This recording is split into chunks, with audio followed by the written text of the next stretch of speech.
Welcome to ASHLEE Marie. Today we're making cream puffs and eclairs. Let's get started. The first thing we're going to do is make our pastry cream because it needs to sit up in the fridge before we fill our cream puffs, and then we'll move on to the cream puffs. So you can make any flavor that you want. The traditional pastry cream is just made with vanilla beans. I've made that before. It's in one of my other videos for my mummy crepe cake. We did the pastry cream in between all the crepe layers. So for this one, I thought it'd be fun to do a different flavor. So today I'm gonna make a chocolate pastry cream. So just like the other one, we're gonna start by, ooh, I already have my pan hot. We're gonna start by bringing some milk to a nice simmer, and we're gonna melt some chocolate in with that. Now, we don't want this to boil, so you don't want it super hot. I leave it on a nice low, so we don't burn anything. Our milk mixture is nice and warm, and the chocolate is completely melted, so we're ready to move on. I'm gonna leave that at a very low simmer. So I'm gonna take some cornstarch and flour and get all the cornstarch out. And just kind of mix that together softly, break up any chunks that are in there. Now we have 4 egg yolks and 1 whole large egg, and I'm gonna take sugar. Now this is more sugar than I use in the traditional pastry cream recipe. Because of the chocolate, you need to add more sugar. Now this is when you gotta use your muscles. Okay, look how pretty that is. Now we're gonna add our flour cornstarch mixture. Slowly at first, so the powder doesn't just fly everywhere. Make it, oh, like that. Now it's time to temper our eggs. We want to bring these beautiful eggs to a nice warm temperature because we're going to be cooking them. But if we put the eggs directly into our warm milk mixture, it would actually cook the eggs immediately. So what we want to do is introduce the warm liquid to the cool eggs. So we're just going to do a little bit of the liquid at a time. And while stirring, add a little bit of the liquid.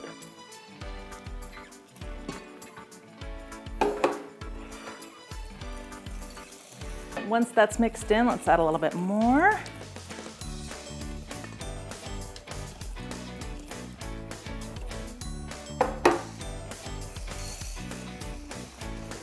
And what that's done is that's brought the eggs up to a warmer temperature without cooking them. And we're gonna add this mixture now into our saucepan. Stirring the whole time. Now we're gonna continue to heat this until it gets nice and thick. It's gonna take about 3 to 5 minutes depending on how high you're willing to go in your temperature. But one of the things you wanna make sure that you do is stir it the whole time. If you leave it, the bottom will end up cooking and the top will stay runny, and then you'll get chocolate scrambled eggs, and nobody wants that. All right, that is thickened up nicely. It's nice. It's like a pudding before it completely sets all the way. Now we're gonna strain it. And the reason we're gonna do that is sometimes some of the egg does scramble or curdle or overcook, and we don't want those pieces in our final product. Now we're gonna add some butter and some vanilla. The butter is all stirred in. It is perfectly smooth. It smells amazing. It tastes good too. So now it needs to cool down in the fridge, and it will also thicken up a little bit more. So take some plastic wrap. You want to press the plastic wrap all the way down onto the top of the pastry cream. This is going to prevent it from getting a skin. Now it's time to make the pate dough. Now I use half whole milk, half water for my liquid. You can use all milk if you're using like 1%, then some butter, some sugar, and a pinch of salt. Now with that on medium heat, we're gonna stir it up and melt it and bring it to a low simmer.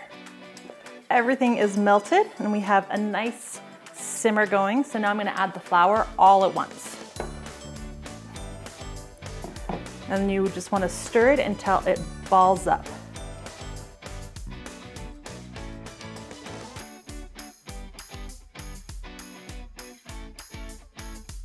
That looks perfect, how it's all come together as a dough. Now what we want to do is let it cool for 3 minutes. it's still pretty warm. As you can see, it's steaming. So now we're gonna mix it. And while it's mixing, we're gonna add our eggs. Now we're gonna add our eggs one at a time and let it incorporate completely. You might not need all the eggs and you might need an extra one. At this point, it's really all about getting the texture right, not about sticking exactly with the ingredients.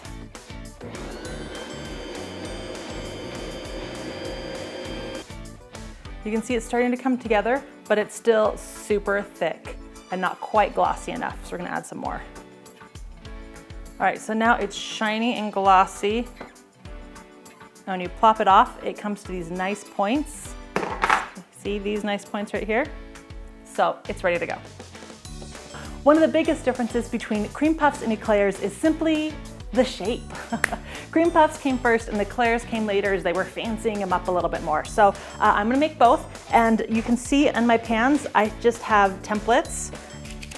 I just printed these off. There's a link in the description box to these templates, and with just some parchment paper over the templates. For the cream puffs, we're going to use a round tip. And for the eclairs, you want it to be a bigger tip, and so I'm gonna use a star tip. You can use a round tip too, as long as it's large enough. I think this open star tip just gives it some pretty ridges. So let's start with the cream puffs. You just let it fill into a nice ball, stop squeezing, and circle off. And that's gonna keep you from getting too bad of a point. So fill in, stop squeezing, circle off. Fill in, stop squeezing, circle off. And then for the eclairs, you just start at one end and just squeeze down, stop squeezing, and kind of flip up. Fill in, go down, stop squeezing. Now we're only gonna cook one pan at a time. We're gonna put it in a 425-degree oven for 10 minutes, then turn the temperature down to 350 and cook it low and slow after that. Probably another 30, but depending on your size, of course. When I make ginormous cream puffs, it goes the full 30, sometimes up to 40. When I make smaller ones, then I check it around 20 minutes and they're usually done. Now, when we were baking our eclair and our cream puffs, at the very end, you'll notice we took a chopstick or a skewer and we went in and popped a hole either in the side or for the eclairs in the 3 holes in the bottom. Now, the reason that we do this dessert is poofing up and creating these air pockets, but it still kind of has these webby fillings every once in a while, and we really want that inside to dry out because we want it hollow to add the fillings.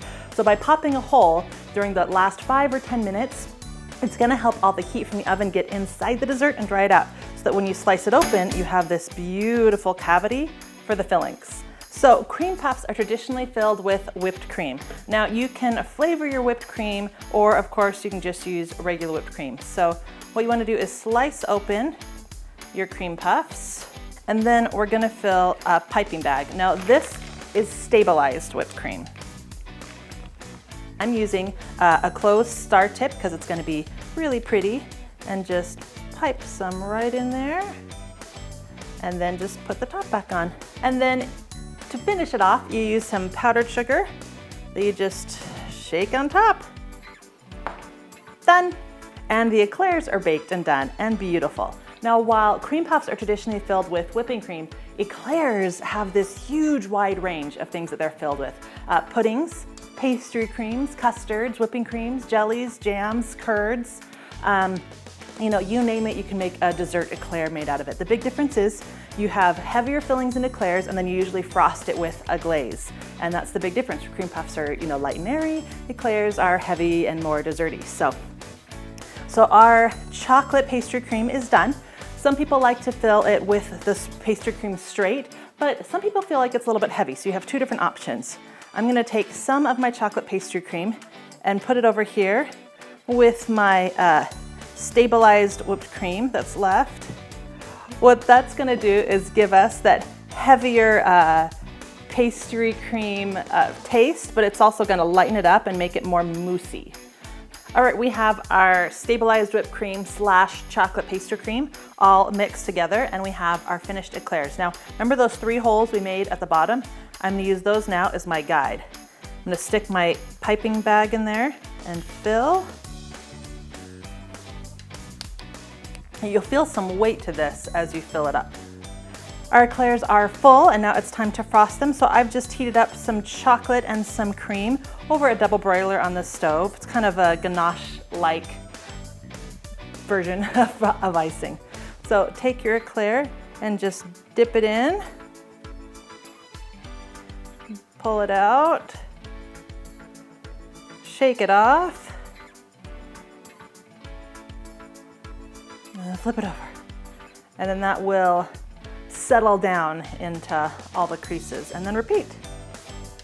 And I'm done. Beautiful, aren't they? Look at that beautiful shine on this eclair. Oh my gosh, you guys, they're so much easier than you think, and they're so delicious and so impressive. If you bring this to an event, people are gonna be like, dude, wow. But they're really not as hard as you think.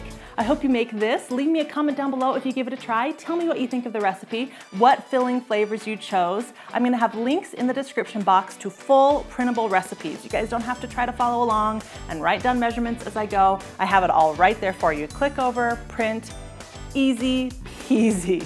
All right.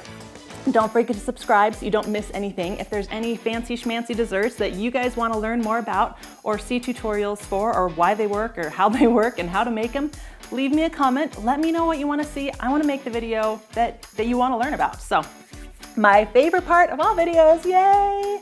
I get to try them before my kids come in. All right, so let's start with the cream puff. So messy. Oh, you guys, these are so good. I might have overfilled it a little bit, but it's so much prettier when you overfill it a little. All right, now for the eclair. Let's pop this one up. So when I bite into this, we should see a nice amount of that filling inside. I wonder if I can tear it so we can see it first. There we go. Ah, look. It looks so great. There's a great amount of filling in there.